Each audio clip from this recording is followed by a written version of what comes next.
9, 8, 7, 6. Okay, doctor, the patient is under. Under what, you may ask? One of the greatest American inventions for people in the United States and around the globe, anesthesia. Where would medicine be without it? Before anesthesia, something as simple as getting a tooth pulled, a bad broken bone, or a difficult birth was an excruciating ordeal. This amazing invention was first discovered by American surgeon Crawford Long. 150 years ago, a good surgeon was defined by his speed as much as anything. A leg amputation, for example, was extremely painful, as long as it lasted. A good surgeon finished the amputation itself in less than a minute. People tried everything from alcohol and opium to biting bullets to try and relieve the pain. Unfortunately, nothing really worked. Not until 1842 anyway. This is when Long discovered ether and started using it in his operations to put people under so they couldn't feel anything. Although Long's work was never recognized outside a small circle of colleagues for several years, he is now known as the first physician to have used ether anesthesia for his surgeries. Long received his MD degree at the University of Pennsylvania in 1839.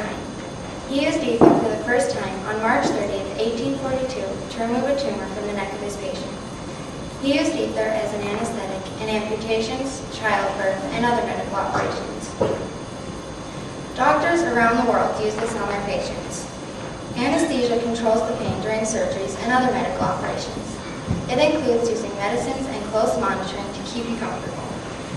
It helps control breathing, blood pressure, blood flow, heart rate, and heart rhythm when it's needed. There are several different types of anesthesia for the different types of surgeries.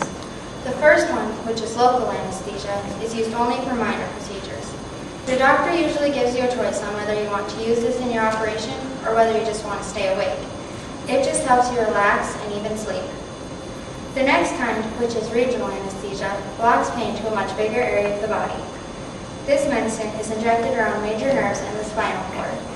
The major types of regional anesthesia include peripheral nerve blocks and epidural and spinal anesthesia. The last kind, which is general anesthesia, is the strongest type. This kind affects the brain as well as the entire body. You can either get it through a shot in your vein or you can breathe it in. With this type of anesthesia, you are completely unaware of the procedure and do not feel any pain.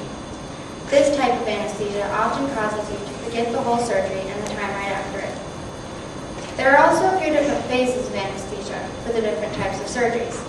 The first phase, which is called induction, and the second is called maintenance. Induction is when the doctors first give you a shot of an anesthetic, and maintenance is when nurses are watching to make sure everything is going well. The nurses have to keep the balance of medicines correct and adjust them based on your responses during the procedure. You could have used anesthesia and not even known it. If you've had your wisdom teeth taken out, you've most likely been put under. This type of anesthesia, which is what's used for dental work, is called twilight anesthesia. With this kind, you remain fully awake and can even respond to questions and instructions. That doesn't mean you know what's going on, though.